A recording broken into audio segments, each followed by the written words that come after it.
Dana White shared a concerning update about Conor's injury during the UFC OKC post-fight press conference. While speaking to the media, Dana confirmed that Conor's knee is seriously damaged and revealed that the injury involves his ACL. He explained that the condition of the knee is much worse than many people expect. When a reporter asked whether the exact injury had ever been publicly documented, Dana admitted he was not sure if it had been officially confirmed before. However, he made it clear that the situation is severe, saying Conor's knee is completely messed up. The update raises more uncertainty about Conor's fighting future and suggests that a lengthy recovery process could still be ahead. And before we continue, make sure to leave a like on the video and subscribe to help support the channel. Moving on to another news, Colby Covington has once again taken aim at Dustin Poirier following the highly publicized incident that reportedly led to Dustin's arrest at the Atlanta airport. Never one to miss an opportunity to criticize a longtime rival, Colby brought up the situation during the RAF 11 press conference and turned it into another verbal attack. Fans who have followed their rivalry over the years know that the bad blood between the two former teammates has been building ever since Colby left American Top Team back in 2020. At the time, Colby claimed that Dustin was one of the fighters who wanted him removed from the gym, and their relationship has only become more hostile since then. Now, in 2026, Colby is preparing for his upcoming wrestling match against Arman, but he still found time to take a shot at Dustin in front of the media. During the press conference, Colby promoted a non-alcoholic beer called Rab Zero and jokingly said that Arman should recommend it to Dustin. He then referenced the recent airport incident, claiming that Dustin was disrespectful toward both a police officer and a woman during the confrontation. According to Colby, drinking Rab Zero might help Dustin change his behavior and avoid situations like that in the future. Colby said, "I'm drinking this great Rab Zero. I hope you'll recommend this to Dustin. We saw that incident at the airport where he was calling the cop names and insulting the woman. Bro, I hope you recommend Rab Zero to him, bro. It'll change his life." As expected, the comments added even more fuel to one of MMA's longest-running personal rivals. Moving on to another news, the trash talk between Colby Covington and Arman continued during the RAF 11 press conference, with both fighters exchanging personal jabs in front of the crowd. Colby tried to get under Arman's skin by bringing up social media personality Nina Drama. He sarcastically asked whether she would be attending the event and mocked her online content, attempting to get a reaction from his opponent. Arman stayed composed and replied that Nina Drama would be there the following day. The response drew laughter from the audience, but the exchange didn't end there. Colby kept talking, while Arman fired back with a joke of his own, saying he had never seen Colby with any girlfriends. Colby quickly responded by claiming he had plenty of girlfriends, saying he had one for every day of the week. He then joked that he hoped Arman wasn't talking about boyfriends instead. The conversation became even more personal when Colby questioned Arman about his personal life and claimed he had been seen around another man's wife. Arman brushed off the comments and refused to let the accusations affect him. The tense back and forth kept the audience entertained as both men continued trading insults without backing down. The heated exchange added even more excitement to their growing rivalry, showing that neither fighter is willing to stay silent before stepping into competition. Their war of words has only increased the anticipation for their upcoming showdown. Moving on to another news, Max Holloway has responded after recent comments about his wife sparked plenty of discussion across the MMA community. The controversy began after remarks made during a podcast quickly spread online, leading to speculation and criticism from fans. In response, Max decided to address the situation himself and provide the full context behind the story. Posting on X, Max explained, "Here's the context. First, she was engaged while leaving me on read for 5 years. Lol. So, if anything, I kept reaching out. I lived by a code. If you have a boyfriend and he can't defend your honor, you have a girlfriend." He also wanted to clear up another misconception by pointing out that his wife had already built a successful career before they got together. Max continued by saying, "She was a professional surfer and actually really good at it. She has her own money. Get the full story before just watching clickbait and edited part." His message was aimed at correcting the narrative and encouraging people not to judge the situation based on short clips taken out of context. The statement quickly gained attention, with many fans appreciating Max for explaining the full story instead of letting the rumors continue. It also highlighted that his wife has earned her own success and reputation in Hawaii, separate from his MMA career. Overall, Max made it clear that the online narrative did not accurately reflect the reality of their relationship. Moving on to another news, Jon Jones has opened up about his relationship with Dana White, explaining why he will always respect the UFC president despite the many ups and downs they have experienced over the years. Their partnership has gone through several difficult moments, including contract negotiations, public disagreements, and multiple controversies surrounding Jon's career. Even with all of those challenges, Jon believes the history they share is bigger than any personal differences. Earlier this year, one of the biggest talking points involved the proposed UFC White House event. Jon publicly campaigned for a spot on the historic card and made it clear that he wanted to compete. Reports suggested that the UFC had discussed discussions with his team about the possibility, but Dana repeatedly stated that he never intended to move forward with the idea. Despite those conflicting statements, John has made it clear that he is not interested in holding grudges. Speaking with Ring Magazine, John explained that successful business relationships require people to put personal feelings aside. He said, "I feel like in order to do big business, you can't hold grudges. You have to let bygones be bygones. You have to be able to work with people that you don't love. Dana has made me millions of dollars over the years, and I've made Dana millions of dollars over the years. It's not always about how you feel about a person. It's about whether you can still work together and continue doing good business." John continued by saying that he believes they will always be able to make money together, regardless of whether they are close friends outside of the sport. He even joked that he probably would not be invited to Dana's house for Christmas, but that did not change the respect he has for him. According to John, Dana played a major role in changing his life and helping him build one of the greatest careers in MMA history. Because of that, he considers Dana a homie for life and says he will always give him the respect he deserved, no matter what has happened between them. The comments have naturally sparked more discussion about John's future. Not long ago, he also shared a selfie with Dana on social media, leading many fans to believe that the relationship between the two may be in a much better place than it appeared. Whether that eventually leads to another fight inside the Octagon remains uncertain, but John's latest remarks suggest there is still mutual respect, a strong business relationship, and perhaps even the possibility of working together again in the future. Moving on to another news, Dana White has shared fresh updates on several major UFC storylines, including the future of Khamzat versus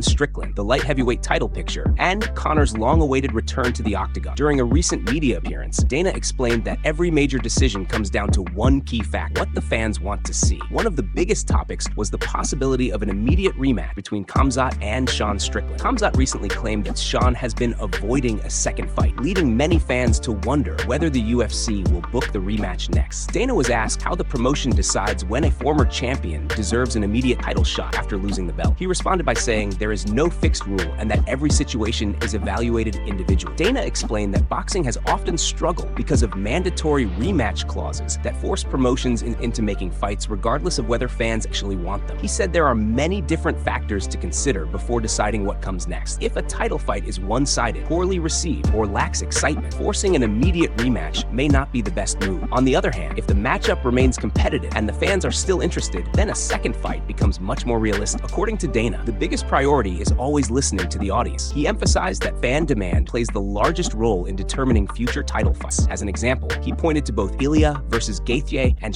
Strickland versus Khamzat, explaining that immediate rematches in those situations would not necessarily upset fans. At the same time, he acknowledged that there are plenty of other exciting contenders waiting for opportunities, making those decisions much more complicated. Dana also addressed the current situation in the light heavyweight division, with champion Carlos Ulberg still recovering from a knee injury. He confirmed that an interim championship fight is a real possibility before the end of the year. The UFC wants to keep the division active rather than having contenders wait indefinite for the undisputed champion to return. An interim title bout would allow the division to continue moving while Ulberg focuses on his recovery. Finally, Dana commented on Conor's recent statement that his final UFC fight should be against Max Holloway. While he did not dismiss the idea completely, Dana made it clear that discussing future opponents is not the priority at the moment. His main concern is making sure Conor fully recovers from his serious knee injury before any comeback plans are considered. Once Conor is healthy again, the UFC can begin exploring the biggest and most exciting fights available. But for now, patience remains the focus as the former champion continues his rehabilitation.